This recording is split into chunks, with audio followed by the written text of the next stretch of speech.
dhiyaattee ansi baruun barbaadaa eenyu siin jedhu jettu. Akkam bitaaf mirgatti ni ilaalleef baalleedhaan foddaa cuftee utuu walirraan kutinis gaaffii ishee itti fufte. Abiyyi wajjin immoo jaalmarroo wajjin jirtaa. Ansi baruun barbaadaa eenyummaa keenatti himtaa. Woboodha siin jedhu laata seenaa dukkanaan da'ate. Seenaa dukkanaan da'ate gara ifaatti kan baasu. Moo piippiidha siin jedhu kan ganda keessa naanna'ee kan kee lafaa kaasu. Ati lookoo namaatii kan kaayyoo gootaa qabdu. Ati lookoo namaatii. Ati lookoo namaatii kan kaayyoo gootaa qabdu. Ati lookoo namaatii kan kaayyoo gootaa qabdu. Moo poolisii shimallisii tati kan takkaa dhoofnaan cabdu. Sanyii xaafii siin jedhu kan bultee boriif geessu. Moo goolicha dheengeeti siin jedhu kan iddoo siin malleteessu. Cittee kaatee dhugaa waliin dhaabbattaa. Moo shanee balleessinaa kottaa naaf hiriiraa jettee warra bashaa waammattaa. Maaf callifta? Maaf callifta gurbayyoo dubbadhu kaana jalaa. Eenyu jedhee si waamu garbuudha moo hatalaa. Fira gaafa rakkooti ati isa jige kan dhaabu. Moo ati sii coofarsooti isa wariin arraabu. Wallaalte ni barattaa sitti mannii qajeeltaa moo akka haadhu handaanqoo biyyoo haadhuu qajeeltaa. Kudhaama dhasiin jedhu kudhaama waadaan nyaanne kan irbaata ijoollee isaa waraabessaaf hin laanne kan afaanitti damma garaatti eebicha hin baanne moo gaararraa siin jedhu gaararraa bifa dhibbaa kan adda baastee hin beekne hiikkaa ciqileef jilbaa. Eeyyee kan adda baaftee hin beekne hiikkaa areedaaf nyaaraa kan ganama akka daakuu kan galgala akka daaraa. Dubbadhu kaa gurbayyoo maaf calliftana jalaa. Eenyu jedhee si waamuu maqaa kamtu siif mala. Murtoo dabaaf dalgaatiin du'atti harkifamee isa dhugaa dubbatee piippiidhaan ajjeefame. Ati ilma Hacaaluu Hundeessaa ilma goota Oromooti. Moo gaafuma waa kosh jedhu fincaansi jalalooti. Ani gaa allaattiidha. Allaattii baalleen kaattu. Ishee foon walii dhiiftee waan waaqni kenneef nyaattu. Wajjinumaan balaliina qooddachuuf waan argannu allaattii akka koo wajjin wal dhabdee tokko hin qabnu. Gurmuudhaan baanee gallannu tokkummaatti amannaa. Gaafa gurmuudhaan kaanu xiyyaara kana yeroo kunnee bakka malle dhaqanna. Afaaniin damman cobsinu gobaa baannee garaatti. Baallee waliis cabsinee waliin gannu karaatti. Harcaatuu funaannachuufis hin dhannu bakka gabaa. Waci keenya hiika qaba. Sagalee walii beekna waci keenya hiika qaba. Atoo allaattii olii jiraattaa akkuma carraa uuma. Yoo soofittummaaf jibbii akkamiin si sukkuuma. Utuu waan nyaattu hin dhabin. Imaanaa seenaa nyaattaa. Fakkaattii waaqaan uumamtee allaattii gad jiraattaa. Gaafa waan saba keef hin taane magaalaa keessa deemuutti gaafa humni kee dhumu. Dacheen kun sinkomattuu samiin sitti hin gungumu. Muu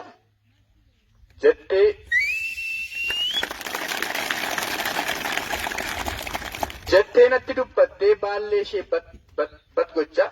Yeroo isheen deemuuf kaatu duubatti na millachaa. Lakkii allaattii nana hin deemin turin jedhe. Anis isheetti dubbachuuf wanta garaan kofedhe. Hin shakkin waan tokko iyyuu hin shakkiyyaa allaattii.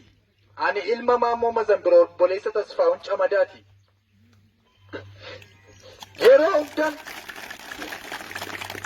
Yeroo hundan Oromoof hawwe ola deemuuf ballachuu.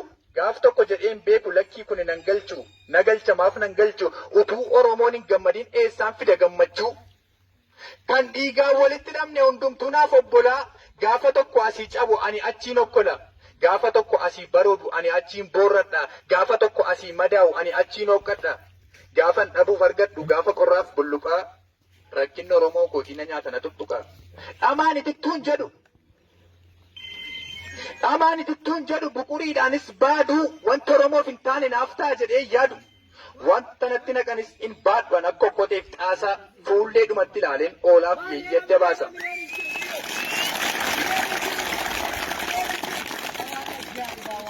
Hin jaallanne hin jaalladhu. Fakkeessaa fa fakkeessaa.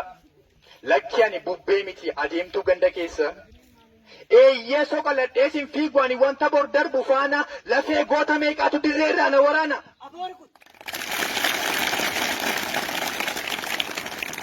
Adeemsi karaa kootii saalaan hin madaalamu. Fuulduratti harkifadha utuu man takaalamu. Biyyoon atti facaasan walitti funaanan ittiin biqiltuu dhaaba. Finyoo ittiin naqabuuf yaaban qabadheen tulluu yaaba. Shaneedha utuu manaan jedhanii warqeen natti mogga'a. Adurree ta'ee kufee leenca ta'ee ol ka'a. Hin shakkiyya allaatti eenyummaan koo shakkiin qabu. Lakki ani piippii miti takkaa dhoofnaan hin cabu. Jaalala Oromiyaa.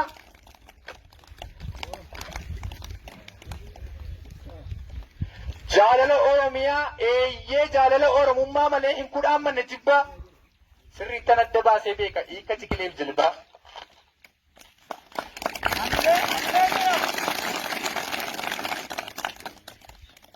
Takka addana fakkaadhee takka achiin fakkaadhu.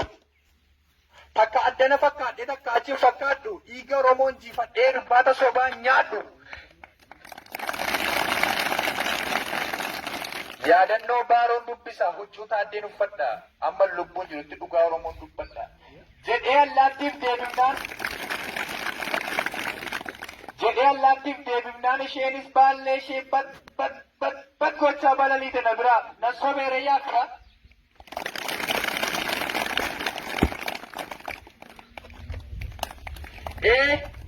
Eeban maal taate maraattee gurbaa amma waltajjii yaabdee haasaa nutti obbaafattu utuu dubbittiin seenii dursa nagaa nun gaafattu abaaramtu jettanii beeka akkanan komanne anarra waboof hooggantoota isaa akkasumas uummata zoonii kibbaa kaabaa argee qalbiin nagonnaan malee duras nagaan daganne. Egaa galatoomaa ulfaadhaa kan naalaatta waltajjii akkam jirtu waboof akkam jirtu hooggantoota akkam jirtu kaadhimamtoota.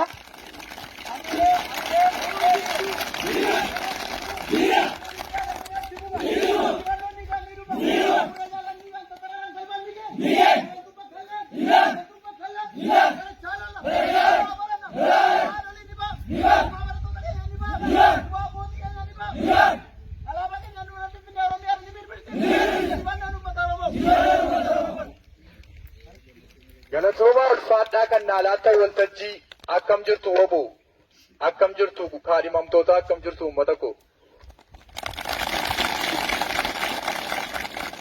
Waboo isinii warra kuftanii ka'aa ofii keessanitti risaa daangaa dhugaa eegdan. Wareega namummaatiin kokkee sobaa qabdanii dhugaa ifatti baasuudhaaf warra qolee cabdan. Warra haqa dhokataa awwaalaa kaachiftanii isin warra ofii agabuu bulaa isa kaan nyaachiftanii. Waboo isin warra galmee jallaatiif garaan isin hin gammadiinii eeyyee isin warra imimmaannaa dhayyeessaa isin fudhatti hin badiinii. Isin goota dhugaatii oraanuu bulaa hunduu duutanis seenaa biraa gumaatan banne qabdu. Bakka keessan hin ga'iin murtutteen ija'amaa dhugaa waan kabajaniif ulfaadhaa kabajamaa.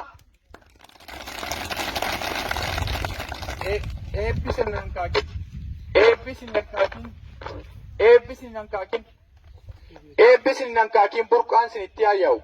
Waaqayyos galmee dhugaarra maqaa keessan haa ga'u. Garuu warroonni of tuulummaadhaan loogiidhaan gantummaadhaan boboktanii dhugaa ilma namaa awwaaluuf gasoon boolla qottan. Warri summiin daba keessanii jireenya namaa faalu warri boo'ichaa dhayyeessaa isiniif ilillee caalu. Sittan himaa dhagayya isa uummata keessa da'attee hojii dalgaa hojjettu mataa qabadheen iyya borintii keetiif wayyoo dhugaati balleessiteef gasinniisu jaalmarroon. In deebistan kaffalta gumaa imimmaan uummataa dacheen kunuu tarsee dhugaa badiif dubbata. Dhugaa namaa doomsitee mul'ata kee godhatti harruma nyaattee bulu. Namas fakkaatta namuma keessa teessa garuu gadameessa sobaatiin ittantee ammeenya deessa. Waan argiteen dhagaa irra gaa taatee mormita. Boojjitoo jallinaatiin bultii namaa orfita. Madda nyaataa godhatte laagaa dharaan mammaakuu. miliqeen hafan sayin dootes lafa keessatti gatiin keessi nan kaaku ilaa akkas ta'e utuun naa bodhee ilaalu yoon hin argine ta'e rabbi jakoo cuqqaalu bakka kaannatti haabuu jinniin naa barbadeessu anachi cinan tureem gaafa woboon seera cabsee maqaa biyyaa balleessu yommuunni kilaashiidhaan nama meeqa madeessu yakkan hojjete sana yoon ija koon hin argini inni dafqee facaasu dhangaannaaf hin margini deemsi jireenya kootii taakku shan hin darbini. Deemsi jireenya kootii taakku shan hin darbini jettee sobaan kakachaa allayyaatti dhiira oofta dhalataan yakka hin qabneef saanduqa awwaalaa soofta maal siin jedhaa laata seenaan abbootii durii gaafati dhugaa qaaqxee harka keen dhuubdu xurii akkamiin sisimatti maal siin jetti dacha'umtuu gaafati lubbuun duutee gara boollaatti ol seentu maal siin jedha uummanni maal dubbate mimmaansa wajii dalgaa hojjettee abbaa dhugaa boorsiftee cooma nyaachuun si quubsa ilaamee ya miliisha ilaamee ya gantu ilaamee qaama mootummaa silaa atis naaf lammiidha ajaa'iif miilli hin citu akkamittiin dadhabde akkamittiin sodaatte galmee dhugaaf of bitu jireenya obboleessa kee jireenya obboleettii kee gaafa sobaan orfitu. Har'a miidhagdee buluuf hin awwaalin waan dhugaa ija namaa da'attus ija waaqaas si arga amma feete dubbadhu amma feetes guddadhu garuu du'an darbitu. Guyyaan du'a keetii immoo har'a ta'e hin beektu amma lubbuun jirtutti hojjedhu wanta gaarii riqicha daandii haqaan uummata kee gargaari. Yommuu abbaan dhugaa ba'u ati teesseen kolfiini hin dhaataan dhukkubaa madaa namaan orfiini utuu balleessaa keetiin utuu jallina keetiin bultiin namaa diigamu miliqeen hafan sayin dhugaan hin miliqamu. Atis mi'a biyyi. Nama jennee si fuudhanne malee ati miti waangoo kaleessas dheengaddas irra deddeebinee sitti muun keenya sitti fakkaatus gowwummaa harrayyuu nan jedhaa dhiisi mala ammaltummaa. Bu'aa dhuunfaa keetiif jettee Oromoo dhuman gorsin bu'aa dhuunfaa keetiif jettee abbaa kaayyoo woboo simimmaan eejan jaamsin hantuuta beekta miti qabeenyaa tolaa ishee dhuftee manatti namaa galtu utuun turirri mooftee 9-10 dhaltu. Manuma namni ijaarrate keessatti mana ijaarrattee galtu yoo barbaadde huccuu namaa isa bareedaa cirtee kukkuttee nyaattu. Yoo barbaadde halkan mana keessa utaaltee iyyitee irribaa nama kaaftu isheef malee maaliif barbaachistee kan guddisaniif andurree utuuma akka kaleessaa jettee mana keessa utaaltu afaan andurree buuti dhumni ishee beekamaa dhagaa cii utuu iyyituu duuti. Kanaafin jedhe hoogganaa kanaafin jedhe uummataa atis hantuutan ta'in namatti guyyaa tokko boolla keessaan baanee buuta du'an taane duuta galatoomaa.